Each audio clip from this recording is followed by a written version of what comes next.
Bienvenue au balado Co-responsable, le balado sur le développement du leadership. Nous allons aborder les compétences qui nous aident à développer le sens de la co-responsabilité en Église. La réflexion part de l'idée que nous développons la co-responsabilité en apprenant à nous différencier nous-mêmes. La différenciation de soi veut dire rester soi-même tout en étant connecté aux autres. Elle est au cœur de la théorie systémique de Bowen sur laquelle nous nous appuyons. C'est ce qui nous amène à parler de co-responsabilité différenciée. C'est le fil conducteur de notre réflexion. Je m'appelle Jean-Philippe Auger, je suis responsable de la formation pastorale continue du diocèse de Québec et je suis heureux d'être avec vous aujourd'hui. Je remercie le Séminaire de Québec pour rendre possible ce projet grâce à son appui financier. J'ai le plaisir de discuter avec mon collègue, l'abbé Alain Fauché, professeur titulaire en exégèse biblique et directeur de premier cycle en théologie et en études pastorales à la Faculté de théologie des sciences religieuses de l'Université Laval. Ouf! Alain et moi formons l'équipe diocésaine de la formation pastorale continue. Aujourd'hui, j'aimerais qu'on puisse explorer ensemble un élément qui se trouve dans le document préparatoire de la deuxième session synodale d'octobre 2024. Au numéro 74, on nous dit que la redevabilité est une pratique qui remonte à l'Église primitive. Alors, on nous parle des premiers chrétiens qui avaient l'habitude de rendre compte de leur agir à la communauté. On nous donne comme référence le chapitre 11 des Actes des Apôtres. Pierre revient à Jérusalem après avoir baptisé Corneille, qui est un païen. Et on comprend tout de suite que ça cause problème. On lui demande pourquoi il s'est mis à côtoyer des païens. Pierre explique sa position. Il sait qu'il est redevable envers la communauté. Il cherche à rendre compte de son ministère. Et c'est ce qu'on appelle justement la redevabilité. Et dans le même document préparatoire, au numéro 75, on nous dit qu'un des signes du cléricalisme est de croire que les ministres ordonnés n'ont de compte à rendre à personne au sujet de leur ministère. Donc, on comprend que le synode met le doigt sur un sérieux problème. Selon le document, les scandales financiers et les abus sexuels s'expliqueraient en partie à cause du manque de redevabilité vécu par nos leaders. Sans être toujours aussi grave, le manque de redevabilité peut aussi avoir des conséquences dans notre propre vie pastorale. Et ça se voit à notre façon de fonctionner. Heureusement, le synode nous met sur la piste en nous disant que la théologie de l'intendance peut nous aider à comprendre la redevabilité. Étant donné qu'une grande partie de la théologie de l'intendance se trouve dans le Nouveau Testament, j'ai pensé, tout naturellement, faire appel à mon ami Alain. Et la question à laquelle on va chercher à répondre est qu'est-ce que le Nouveau Testament nous apprend sur l'intendance et sur la redevabilité en particulier? Bonjour Alain. Allô. Alors, bien heureux de pouvoir aborder ce thème avec toi. Donc, pour commencer, je pense que ce serait une bonne chose de mettre la table et de dire à nos auditeurs qu'il y a plusieurs façons d'exercer le leadership selon le Nouveau Testament. Bien évidemment, là, on s'entend que le mot leadership ne s'y retrouve pas, mais l'idée derrière s'y retrouve et elle s'y retrouve de plusieurs façons. Et selon Robert Clinton, spécialiste du leadership chrétien, il y aurait 5 conceptions du leadership dans le Nouveau Testament. Et je me permets d'ajouter ce petit tableau à notre conversation. Et donc, je vais présenter chacune de ces conceptions. Puis si tu veux, Alain, je t'invite à commenter chacune d'elles au fur et à mesure. Ça va? Oui. Alors, le modèle de l'intendance, il est à la base parce que, selon Clinton, il est accessible à tous les chrétiens. Le modèle de l'intendance repose sur l'idée que on est responsable. Et dans le Nouveau Testament, on est d'abord responsable à l'égard de Dieu quant à la façon dont on exerce notre ministère, au plus largement, quant à la façon dont on vit notre engagement pastoral. Et on est redevable aussi envers d'autres personnes. Et donc, on voit plusieurs passages dans le Nouveau Testament. Entre autres, on n'a qu'à penser à la parabole des serviteurs dans la vigne, la parabole des vierges sages et des vierges folles, la parabole des talents, la parabole du gérant habile, dont on parlera, et ainsi de suite. Il y a aussi des passages aussi sur ailleurs dans les épîtres pauliniennes qui nous parlent de redevabilité. Donc, voilà pour l'intendance. Ensuite, pour ce qui est du modèle du serviteur, c'est l'idée qu'un leader sert, exerce son leadership à travers le service. Et il y a une expression que parfois qui est utilisée, c'est qu'un leader, et c'est comme un peu l'image du roi tel que Jésus la présente, un leader règne en servant et sert en régnant. Autrement dit, il y a toujours une influence qui est exercée à travers le service que l'on rend, et ces deux dimensions sont indissociables. Et donc, je vais faire tout de suite ma présentation, puis ensuite, je vais laisser la parole à Alain. Le modèle de l'intercesseur, c'est l'idée que, étant donné qu'on a une responsabilité en Église, qu'on a un ministère, eh bien, on a une responsabilité aussi de prier pour les gens qui nous sont confiés dans ce ministère. Et il y a plusieurs passages dans le Nouveau Testament qui nous en parlent. Et il y a des passages dans l'Ancien et le Nouveau Testament qui nous en parlent et qui montrent que Jésus, la figure parfaite, c'est Jean 17 où Jésus prie pour ses disciples. Donc, Jésus qui intercède pour ses disciples et pour le monde. Et donc, on voit bien la responsabilité que Jésus porte à travers l'intercession qu'il fait pour ses disciples. Chez Saint Paul, c'est encore plus évident, puisqu'à intervalles réguliers, Saint Paul prie pour les membres de ses différentes communautés et pour ses collaborateurs. Finalement, les deux derniers, c'est modèle du moissonneur, modèle du berger. Modèle du moissonneur, c'est la personne qui évangélise. Donc, c'est souvent l'image de la moisson. Comme Jésus l'a dit, la moisson est abondante, mais les ouvriers sont peu nombreux. Priez donc le maître de la moisson d'envoyer des ouvriers dans sa moisson.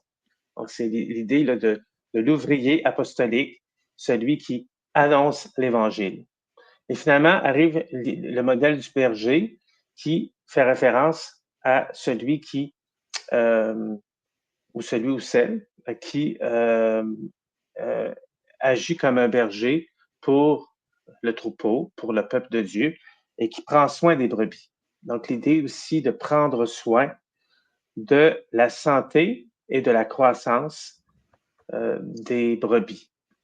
Et donc, il y a toute cette idée-là d'accompagnement et de croissance des membres de la communauté. Alors, quelques mots, Alain, sur un ou plusieurs de ces modèles qui sont présents dans le Nouveau Testament. Oui, je pense que sur le fait qu'on peut dire quelque chose sur l'ensemble des modèles, le tableau sépare bien les choses, mais dans la réalité des textes bibliques, souvent, il y a un mélange de modèles. C'est-à-dire que c'est pas chimiquement pur, mais ça tire plusieurs ficelles en même temps. Un autre élément très important, particulièrement pour le modèle de l'intendance dont on va ensuite parler, c'est le fait que ça fonctionne très bien dans un type de société où on conçoit on donne la plus grande importance au rôle des autres dans notre propre vie. Alors, comme Nord-Américains ou Ouest-Européens, nous sommes des gens nous sommes très individualistes. Nous voulons nous réaliser nous-mêmes, mais on est dans une autre dynamique dans la Bible, et particulièrement, bien sûr, dans le Nouveau Testament. Et le modèle de l'intendance, je pense, montre cette relation très fondatrice du lien entre le maître et les serviteurs. Alors, c'est quelque chose peut-être auquel on n'est pas tellement habitué maintenant dans notre quotidien. Donc, autrement dit, tu es en train de dire, parmi ces modèles, il y a des modèles qui sont plus en phase avec notre culture, comme peut-être celui de serviteur ou peut-être celui du berger, même à la limite. Mais il y a des modèles qui sont moins en phase avec notre culture et même à la limite contre-culturels, comme celui de l'intendance. Oui, voilà. OK. Et donc, on peut dire que comparativement aux autres modèles, le modèle de l'intendance, lui, fait appel à une posture relationnelle qui n'est pas donnée d'avance. Et qui est à découvrir et à expérimenter au fil du temps. Alors, c'est pas quelque chose, je pense, dans lequel on peut entrer spontanément, parce que se déclarer intendant, c'est dire, ben, c'est pas moi qui décide, c'est pas moi qui mène, c'est pas moi qui fais les objectifs. Toutes des choses que nous jugeons très importantes et très bonnes dans notre vie aujourd'hui. Oui, effectivement. Donc, l'intendance, comme tu le dis toi-même, c'est un mode de vie que l'on développe progressivement, mais ce n'est pas quelque chose qui se fait du jour au lendemain. Donc, on y reviendra, mais il y a une composante technique dans l'intendance, mais il y a aussi une composante relationnelle dont il faut pouvoir tenir compte. Et on peut dire que la redevabilité, ça s'appuie sur le sens de la co-responsabilité. Donc, l'intendant, il est responsable de lui-même, mais il est aussi co-responsable du système relationnel dans lequel il est engagé. Un des meilleurs exemples est peut-être la parabole du gérant habile au chapitre 16 de l'Évangile selon saint Luc. Alors, pourrais-tu nous la présenter, cette parabole? Ben, faut dire que cette parabole, elle nous indispose parce qu'on a l'impression d'avoir affaire à quelqu'un de malhonnête. Alors qu'en réalité, on a affaire à quelqu'un qui est habile, qui sait très bien créer de l'honneur pour son maître, pour son propriétaire, si bien que le propriétaire en question, devant le constat du beau fouillis que l'intendant a créé pour se créer des bonnes relations dans le réseau, justement, dont il allait être exclu, ce cher, bon, je suis en train de perdre mon idée là, complètement. C'est pas grave. Il y Non, a non, des idées qui nous peuvent revenir. c'est parce qu'il y a deux, trois thématiques, je dirais, qui se chevauchent en même temps, là. Et puis, c'est que, bon, c'est ça. On a l'impression que l'intendant, tout ce qu'il fait, c'est qu'il fait une passe de coyote à son maître en faisant couper les factures par les débiteurs. Mais c'est pas juste en faveur des débiteurs que le geste est fait. Le geste est fait en fonction aussi de créer un surcroît d'honneur pour le maître qui rendra impossible une contestation par le maître de son serviteur renvoyé.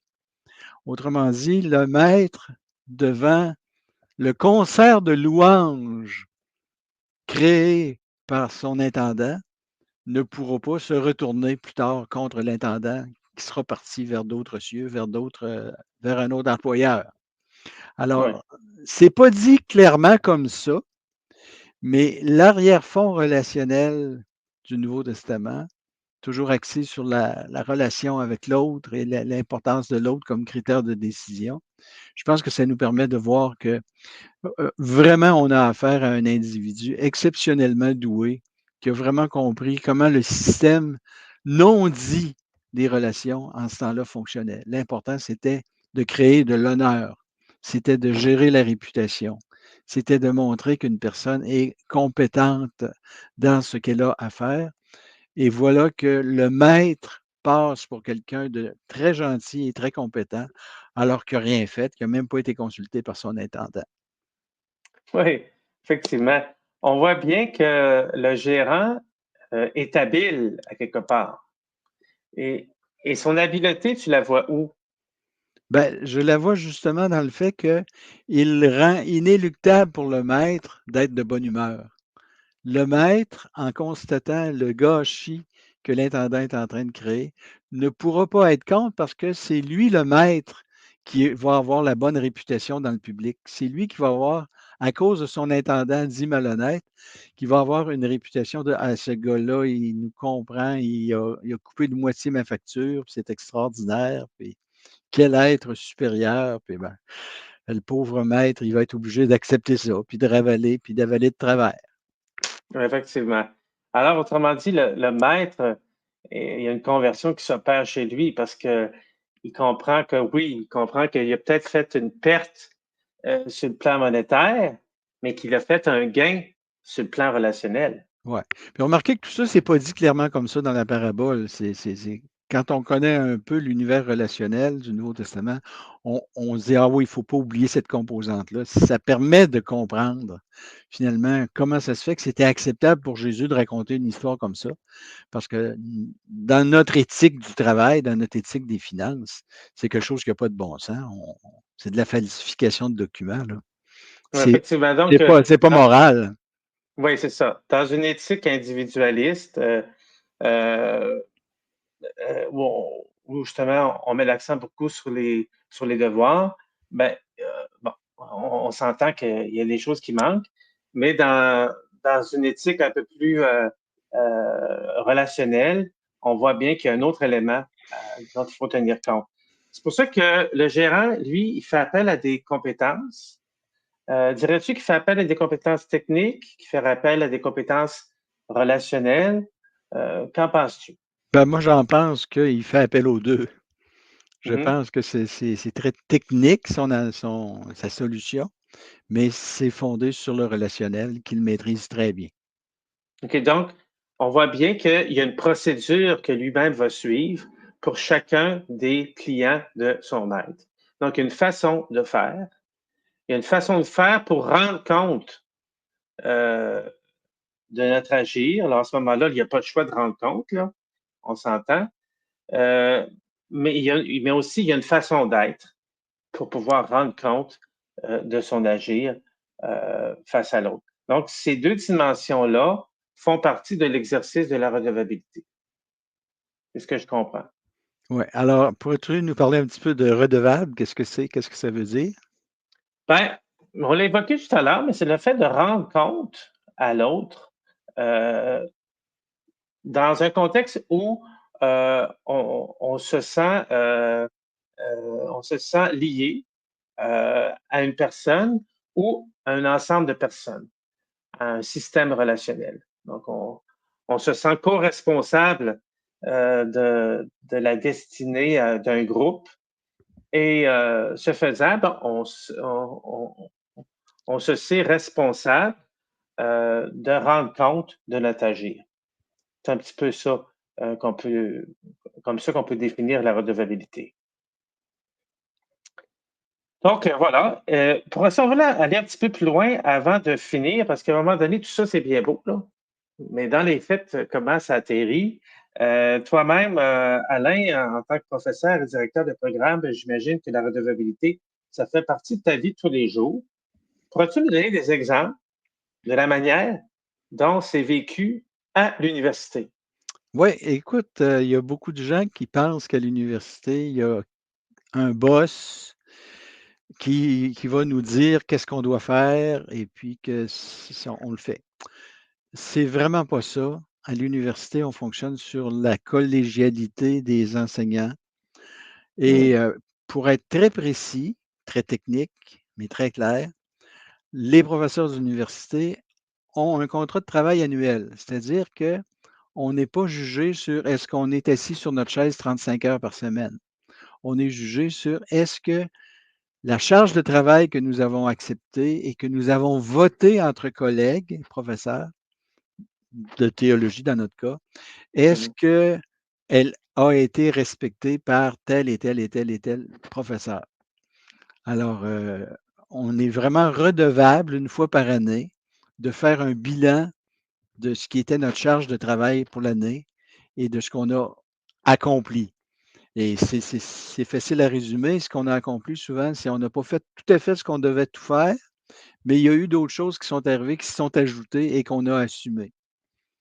Mais on a un rapport à faire, on doit écrire, on doit amener les preuves qu'on a bel et bien été alignés sur le projet collégialement voté en assemblée qu'on appelle d'unité.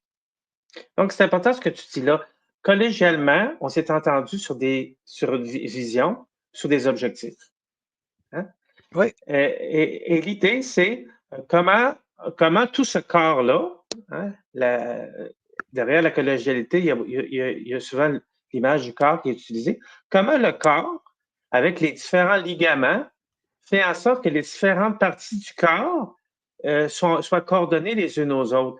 Et cette coordination-là des différentes parties du corps, c'est la redevabilité qui la rend possible. oui, absolument, absolument. Il faut que le dirigeant, qui est lui-même choisi dans le groupe des professeurs, qu'on appelle le doyen, il faut qu'il soit suffisamment informé pour pouvoir vérifier si, oui ou non, on avance dans la bonne direction.